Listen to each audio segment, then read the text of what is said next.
Hey, what's poppin', man? What's poppin', man? It's the kid, Be Real, man. Back at y'all with some more great content, man. For those who just recently subscribed to the channel, man, I appreciate you, man. I humbly appreciate you, man, and I thank you for showing me some love, man. For those who watching right now, man, hit that subscribe button, man. Hit that like button, man. It ain't gonna cost you nothing to show a real one some love, man. I want to say, y'all, I'm happy to say that this is the 5th episode of the first season. This is the 5th episode of the first season, y'all. Homosexual thugs portraying to be straight in the hood. I started this series, y'all, and I'm just giving this to the people who haven't watched the videos on this series before. I started this because I had a lot of time to sit down and think about past experiences, about past situations, just everything, you know. When you got some time to sit down and breathe, certain things come to mind, you know. And the reason I started this was because there was a lot of stuff that was going on in my neighborhood that I felt like had to stop. Rather it been people backdooring each other, rather it been brothers, supposedly brothers setting each other up, telling on each other, setting your closest partner up to get killed. Man, I seen it all, man. I seen it all. Y'all know the brother that's on that thumbnail? That was like a brother to me. There wasn't nothing that I wouldn't have did for this man. He was like a brother to me. So a lot of his ways I put to the side. A lot of things that I saw with my own eyes, I blew it off because of the love I had for him. But when I got time to myself and I was able to sit down and gather my thoughts,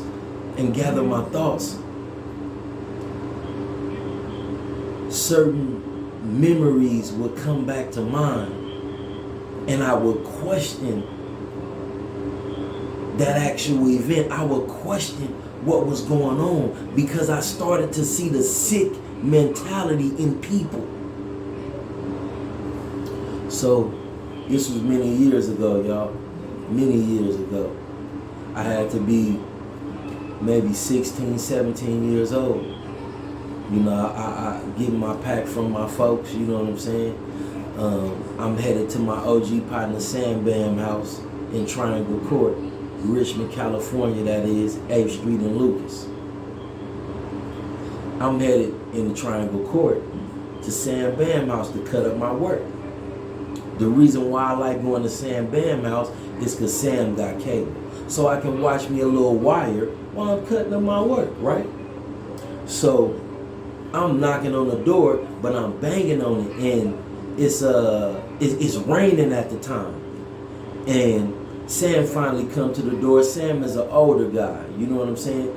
But, you know, so it take him a little second, you know what I'm saying? So he answered the door and he said, "Man, I thought you was jit again with that boy." I'm like, "What you talking about? You thought I was jit with that boy?" And now, mind you, jit is the guy that's on the thumbnail, Jonathan Thomas. He's the guy that's on the thumbnail. So he said, "Man, I thought you was jit knocking on the door, man, with that boy again." I said, "Man, what you talking about?" He said, "Oh, he brings Cindy Lee nephew. Somebody's nephew from about that, somebody's son from about Cindy Lee house up over here, and they just be sitting or whatever." And I go in my room. I don't pay no attention to what they're doing. I said, "Oh, okay." And in my head, I'm thinking, well, why is this nigga cutting up dope in front of this young nigga? Like, why is he trying to influence him into doing shit like that? And I don't know how y'all neighborhood is, but my neighborhood, around that time, it was niggas that was 14, 15 years old smoking coke. Coming to the back window, that's what we called our spot, the back window. Coming to the back window trying to buy rocks. I wouldn't go for it. But the rest of them niggas in the house, oh yeah, they gonna serve you. They don't give a fuck. And I don't give a fuck who don't like what I'm saying. Fuck you. Because you would. So, they're gonna serve them, right? I wasn't like that. I'd ask them, man, what is you doing? Oh, no, I'm getting this for my auntie. I'm getting this for my grandmama, my mama. Well, why is they having you come get that dope when they ain't never did it before? That's because you trying to dib and dab yourself. Right? So I never was that type of hustler that wanted to destroy somebody's life before it even got started. Right? So I was angry at my boy for that. I say, man, I seen him. I said, man, stop cutting up dope in front of that youngster, man, because he going to think selling dope is cool, man. It's too many of us, man, that's out there getting killed for pennies, man. Stop doing that shit, right? Right? But when I sat down and thought, when I really sat down and thought what Sam Bam was saying to me, I had to wake up. I had to wake up and see my boy and see somebody who I thought was my brother. I had to wake up and see him for who he really was. A predator. A child predator. You had that little boy in Sam Bam house molesting that boy. And Sam Bam was trying to tell me in his own way, because he didn't even want to come to the door to let your ass in, nigga. You was molesting that little boy. Talking about bringing him down to the block. Talking about you looking out for him. You taking him up under your wing. They ain't got nothing to eat up in there. You just helping him out. The whole time you was molesting that boy.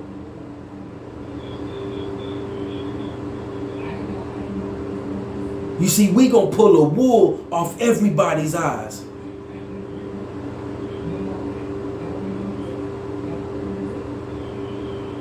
The truth will be told. And if you don't like it, then you can press fast forward. Or you can go to somebody else's channel. But I promise the people the truth.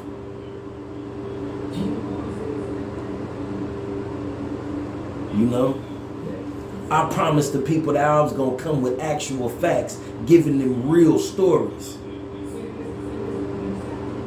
And these are stories that I like to tell you, but damn it, they the truth. It's been too many young homies that you done pulled to the side and they done told other people, man, this nigga tried to get at me. Man, this nigga tried to, but you thought they was going to fall for that shit and they didn't. Too many young homies in the hood that you done tried to pull that shit on. Some you got away with and some you didn't.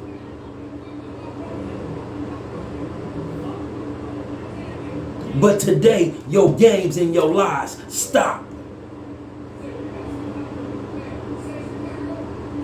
Your games and your lies stop.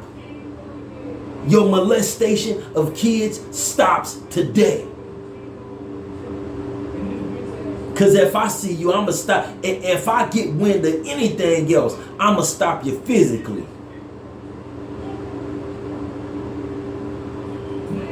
I'm not just going to talk about it. There's too much talking going on.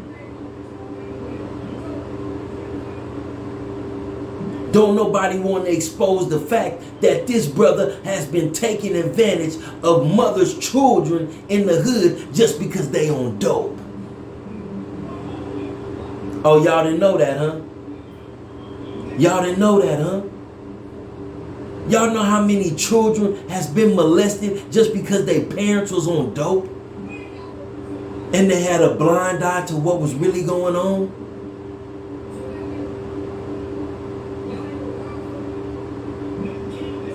Oh, y'all better wake up. Y'all better wake up and see what's going on. I was cellies with this man's brother.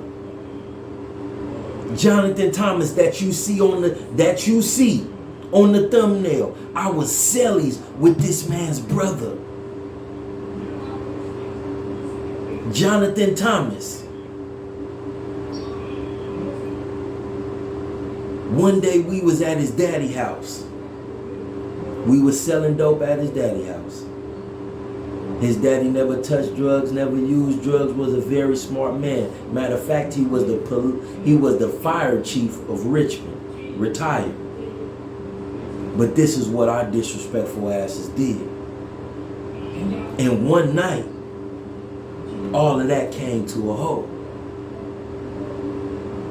There was a white lady that walked up, but she was with a well-known customer. So the customer that she was with, we believed her when she said she was cool. But the customer that she was with owed me money for some credit that I gave her, right? So JUTS, who is Jonathan Thomas, but we call him JUTS, he saw her first, right? So I walked around we at the back door, right? So I walked down the hall, walked up to the back door. I see him getting out his little package, finna serve her, right? And he asked her how much she had. She said 500. I'm like, oh, nigga, let me get 200 of that. Nigga, you get 300, let me get 200, right? He like, nah, B, I'm finna get up out of here, man. You can have the whole night. I'm finna get up out of here, right? I'm like, nigga, you being stingy. I'm like, nigga, you being stingy. And then me and that nigga had an argument about that. I was real hot at that nigga. I felt like that was some whole shit he did. You see what I'm saying? But not knowing that was the best thing that he could have ever done for me. Because the white woman ended up being the feds. Yeah, the white woman that he served ended up being the feds. So a couple weeks had gone by, could been maybe a month or two. He's serving her. If not every other day, if not every day, every other day. This woman is coming and spending $300-400 every other day, right? And one night, she had texted him and said she wanted to spend, and he texted her back. I'm sitting in the room with him. He texted her back and asked her how much she wanted to spend. She said 800. And he was like, B, little bro, man, I think this bitch the feds. I'm like, why you say that? He said, man, this bitch just been spending money damn near every day with me. And now she just hit me and asked me, can I serve her for her 800? I said, ooh, shit. I said, ooh, shit, boy. I said, damn. I say, man, I mean, you never know, man. You never know, right? But his greed got the best of him. Instead of him just saying, nah, I'm cool, taking his slap on his wrist for the previous times that he served her, he called his brother. Hey, Terry, I need you to go up over here and serve this white broad for me. Right? So now, mind you, it's already in the back of this nigga mind that this broad is the feds. But his greed allowed him to keep serving her. Follow me on this. His greed allowed him to keep serving her through his brother. Right? So instead of this nigga cutting his losses and saying, boom, I'ma just deal with however it come, he throws his brother in. Right? One day, I got into a little situation, had to throw my pistol. I ended up going to jail for that, right? Long story short, they refiled on me. They let me out, then they refiled on me. Anybody who knows the system know that that happens all the time. You get caught with guns, they might not charge you, might not do no time right then and there. They might let you go, OR you, and then refile on you. it's been done several times. So when I went to jail, the feds hit, right? I got out after like 2 or 3 days. But when I went to jail, the day I got out, the feds hit. Right? Everybody like, ooh, shit, that don't look right. This nigga went to jail, then the feds hit. But the whole time the feds hit because this nigga was serving the undercover.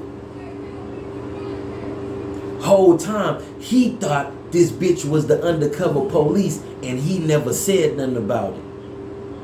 He let his brother go keep serving this broad. And when everybody got wrapped up, he blamed everything on his brother. When everybody got wrapped up, he tried to put dope on his own sister. May she rest in peace. She told me out of her own mouth that you tried to put dope on a nigga, and she kicked it back to you. And the police caught you with the dope. I was right there, nigga, when you got on the stand on your nephew and tried to recant your statement. But you and I know that if you make a statement, the police will make you sign it. But there's a lot of things that street dudes kick up under the rug because of their so-called love. But I'm not bending the truth for near one of you niggas. I'm not bending the truth to justify the fact that you doing some weirdo shit in the hood. And ain't nobody speaking up on it.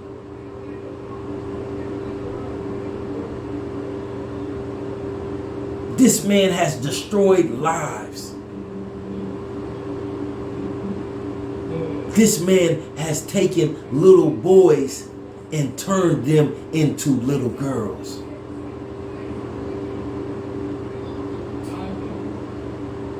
This man has defiled young men in the hood. And I don't know if he was molested as a child. I don't know if he was touched as a kid. But whatever happened to him as an adult, whatever happened to him as a child, he's acting out as an adult, molesting kids, trying to talk young men into homosexual acts. I'm telling y'all, young men, the streets is a mother, man. The streets don't show no love, man. The characters and the actors in the streets are only there to trick you, are only there to use you for their gain.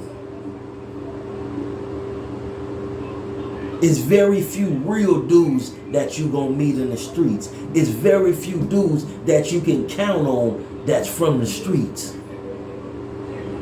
I don't care if they your blood.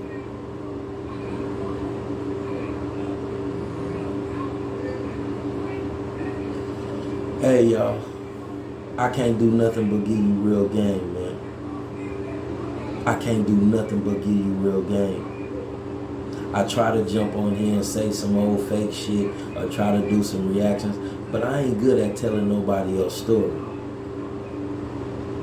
I'm good at telling the truth, even when it's about myself.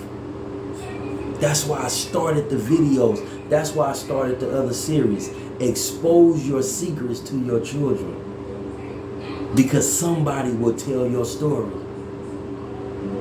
Somebody will tell your story. So you better tell it first. Hey, y'all, I'm out. God bless y'all. Stay strong. And tap that subscribe button, y'all. It ain't gonna cost you nothing. God bless.